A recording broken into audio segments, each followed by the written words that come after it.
Guys, welcome to a new blog. আজকে আমি আর আমার মা যাচ্ছি বিষ্ণুপুর। শীতের আমেজটা পড়েছে, তো ভাবলাম ঘুরেই আসি।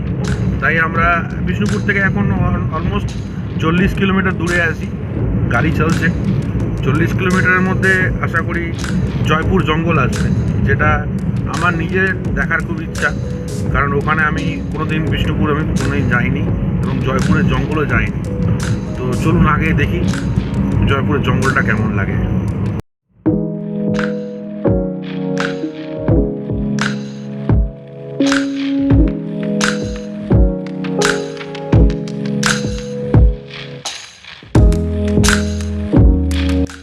এসেছে বলে চারিদিকটা সোনার বর্ণ হয়ে গেছে। যেদিকেই ক্ষেত দেখছি সেদিকেই ক্ষেতগুলো যেন সোনার মতন রং হয়ে গেছে। সোনালি ধান খুব সুন্দর লাগছে, দারুণ লাগছে।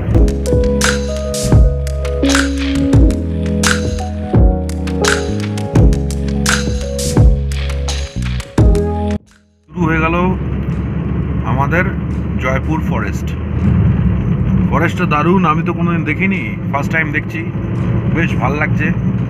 আর তোমার কেমন লাগছে মা? দুদিকে ঘন জঙ্গল, হ্যাঁ ভালো লাগছে। দুদিকে ঘন জঙ্গল। এখানে একটা রিসর্ট আছে, রিসর্টটার নাম বনলতা রিসর্ট। আরও একটা দুটো গভর্নমেন্টে বানিয়েছে নতুন, সেইগুলো আশা করি একদিন এসে থাকলে কেমন লাগে, ভালোই হয় বলো? হ্যাঁ নিশ্চয়ই, খুব ভালো লাগবে। ইচ্ছা আছে যে বনলতা রিসর্টে একদিন এসে থাকার এবং জঙ্গলের ভিউটাকে সুন্দর করে উপভোগ করার।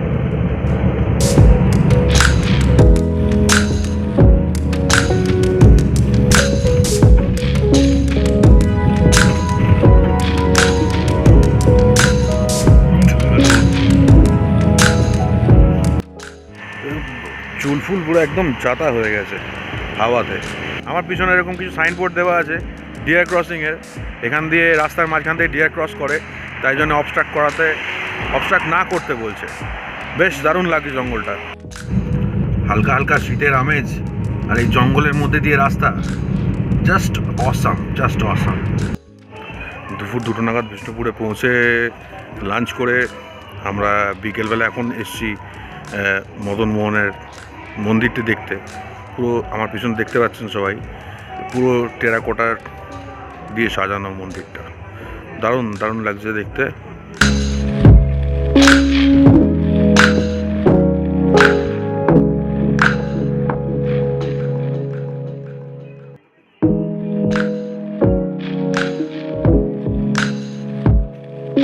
খালি দুঃখের বিষয় এটাই যে এখনো কনস্ট্রাকশন চলছে।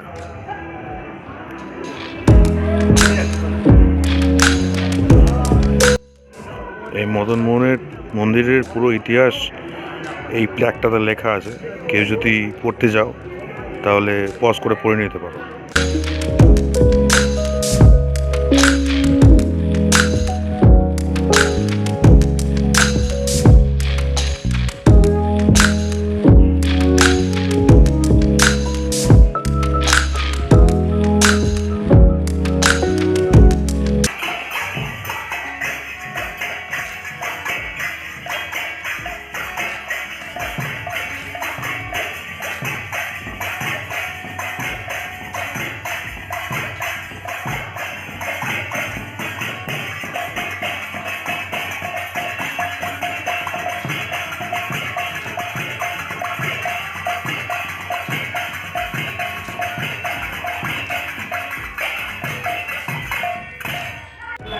মদন মোহন মন্দিরের ঠিক অপোজিট সাইডে কিছু এরকম টেরাকোটা শপ আছে।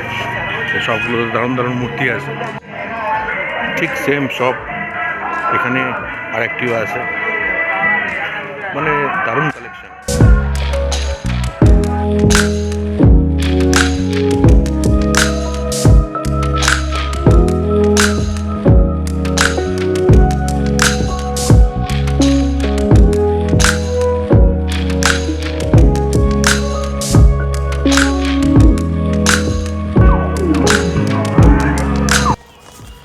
কালকে রাত্রেবেলা আর আমাদের কোথাও যাওয়া হয়নি।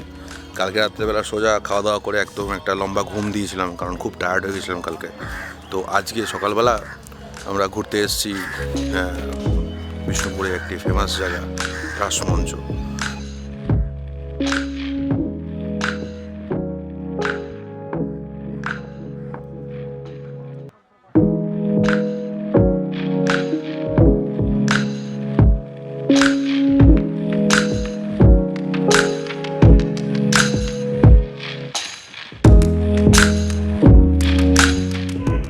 এখানেও রাসমঞ্চর পুরোপুরি ইতিহাসটা এখানে লেখা আছে, কেউ যদি দেখতে চান তাহলে পজ করে দেখে নিন।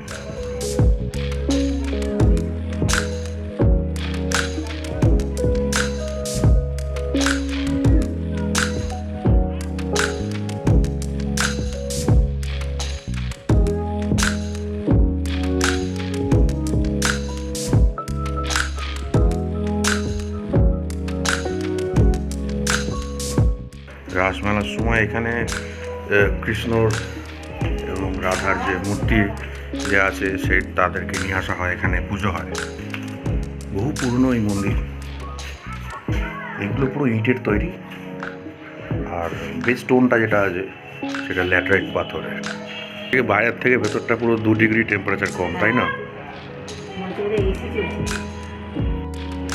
আগে মনে হয় এরকমই প্লাস্টার দিয়ে বোধহয় পুরো মন্দিরটা করা ছিল, বাট এখন আর সেটা নেই, এখন পুরোপুরি ইট বেরিয়ে গেছে। কিন্তু এখানটা দেখে যা মনে হচ্ছে যে আগে একটা প্লাস্টার এখানে ছিল, যেটা এখন চলে গেছে। এই যে এখানটা দেখলেও খানিকটা বোঝা যাচ্ছে এই প্লাস্টারটা করা ছিল। এটা চুনা পাথর কিনা বোঝা যাচ্ছে না, খুব মসৃণ। এই প্লাস্টারটা এখন উঠে গেছে সব জায়গা থেকেই। এই উপরে কিছু কিছু জায়গাতে এখনও লেগে আছে প্লাস্টারগুলো।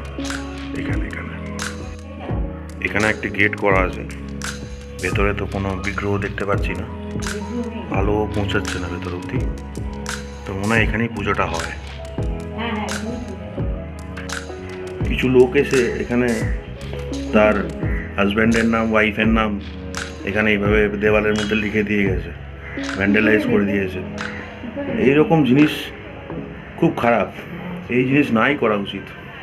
নিজের দেশের প্রপার্টিকে এইভাবে ধ্বংস করাটা একদম উচিত না। রাসমঞ্চ দেখা কমপ্লিট, তাহলে এবার নেক্সট দেখেছি পঞ্চমুখী মন্দিরের সামনে।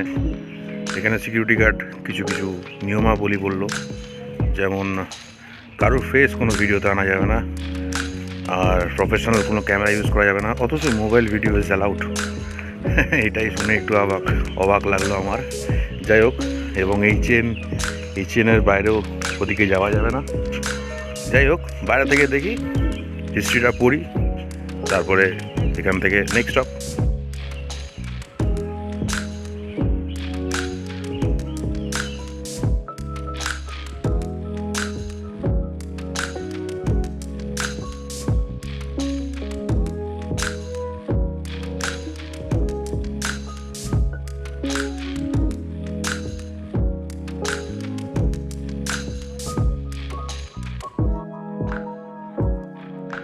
এই পঞ্চরত্ন মন্দিরটি 1643 সালে রাজা রঘুনাথ সিংহ বানিয়েছিল। মানে পঞ্চমুখী মানে 5টা মুখ আছে, তাই জন্য এর নাম পঞ্চমুখী টেম্পল। তো যাই হোক, পঞ্চমুখী মন্দির তো দেখা হলো, এবার দেখা যাক নেক্সট স্টপ ছিন্নমস্তার মন্দির, যেখানে একটা স্পেশাল আকর্ষণ আছে দলমাদল কামান। তো ওখানে যাওয়া যাক এবার। প্রতিটি মন্দিরের সামনে এই টাইপের টেরাকোটার কাজের যে দারুণ একটি ডিসপ্লে দেখতে পাচ্ছেন সামনে, এরকম সব জায়গাতে ভর্তি আছে। তো আমি একটা ওয়াটার বটল নিলাম, জানি না কীরকম হবে, আশা করি ভাঙবে না, দেখা যাক। চলে এলাম রাস্তায়, দলমাদল কামান দেখতে পেলাম, তাই দাঁড়িয়ে পড়লাম। চলুন দলমাদল কামানের যে ইতিহাসটা সেটা একটু পড়ে শোনাই। এই হচ্ছে দলমাদল কামানের ইতিহাস। মানে এত একটা পুরনো ঐতিহ্যবাহী জিনিসের সামনে দাঁড়িয়ে আছি, নিজেরই বিশ্বাস হচ্ছে না। এই হচ্ছে কামানটি, মানে সাইজটা দেখেছেন? যখন এটা ফায়ার করতো আওয়াজটা কীরকম হতো সেটাই আমি একটু ইমাজিন করার চেষ্টা করছি।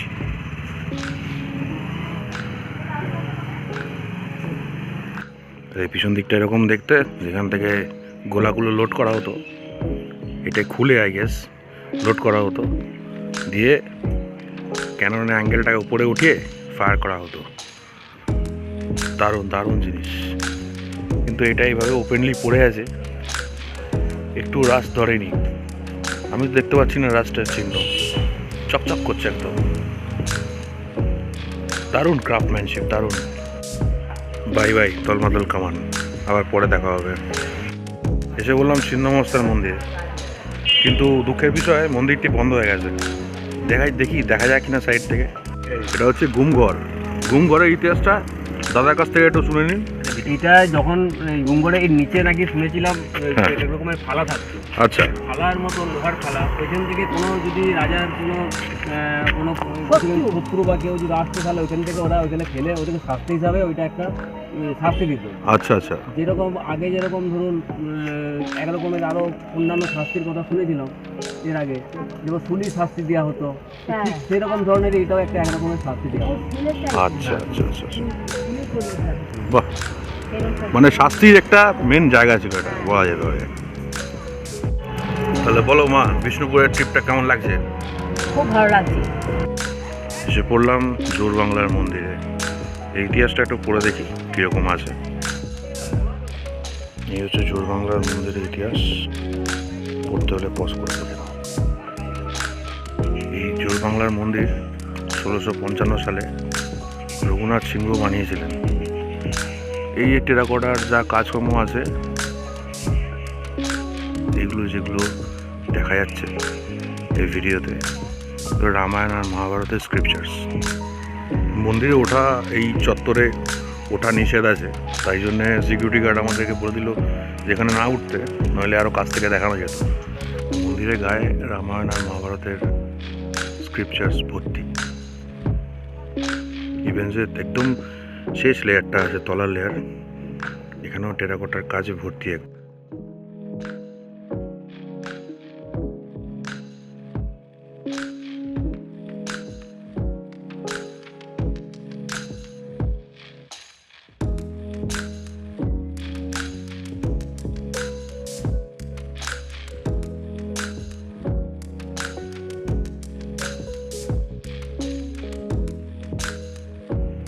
এটা হচ্ছে মন্দিরের আসল গর্ভগৃহ, সেখানে আসল পুজোটা হয়।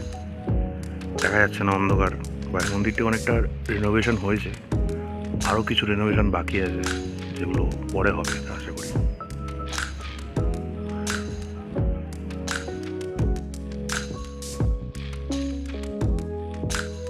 আমরা এসে গেছি পাথর দরজার সামনে, যেটা কোনো সময় রাজাদের আমলে, মানে মল্লভূম রাজাদের আমলে এটা এন্ট্রি পয়েন্ট হতো বিষ্ণুপুর শহরে। খুব সুন্দর গেটওয়ে একটি। চলুন ভেতরে যাই, দেখা যাক কীরকম আছে। ভেতরে দুটো ডোম স্ট্রাকচার আছে, অনেকটা হায়দ্রাবাদের গোলকোন্ডা ফোর্টের মতন।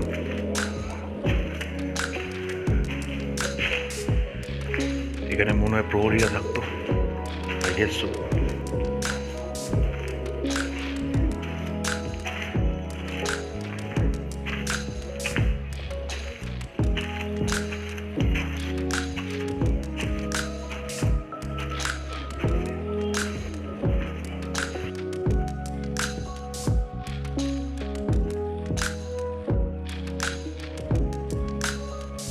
এই আমার পিছনে যে বড় বড় গর্তগুলো দেখতে পাচ্ছেন, এখানে একটা আছে আর উপরে আর একটা আছে, এই যে এইখানে, ঠিক আছে। এই গর্তগুলো আমার যতদূর মনে হলো খিল লাগানোর জায়গা, যেখানে এই যে বড় দরজাটা এখানে থাকতো, সেই বড় দরজাটা যে প্রোটেকশনের জন্য যে খিলের ব্যবস্থা করা, সেই খিলের ব্যবস্থা এখানে করা ছিল।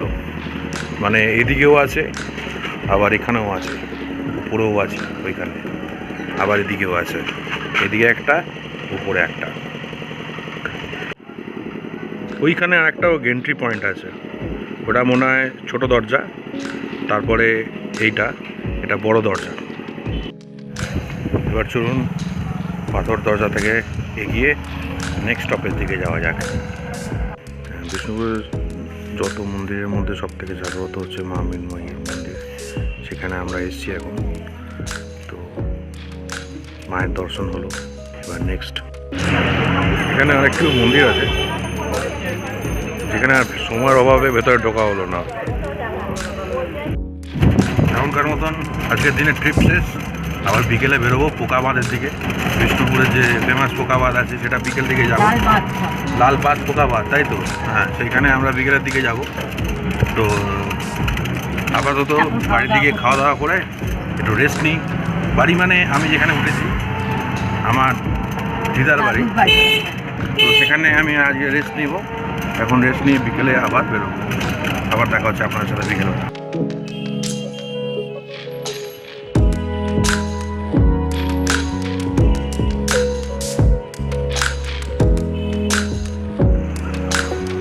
বোকাবালি তো বিকেলবেলা এলাম, কিন্তু আস্তে আস্তে সন্ধ্যা হয়ে গেল, যার কারণে এখানে কিছুই দেখার মতন নেই। দেখতে পাচ্ছি এখন পর্যন্ত ক্যামেরার লেন্সে কিছু আসবে না, বাট এখান থেকে দৃশ্যটা খুবই সুন্দর। সকালবেলার দিকে এলে ভালো হতো, যেটা হবে না। কালকে আমরা সকালবেলা বেরিয়ে যাবো। আজকে ভিডিও এখানেই শেষ করব। Good night.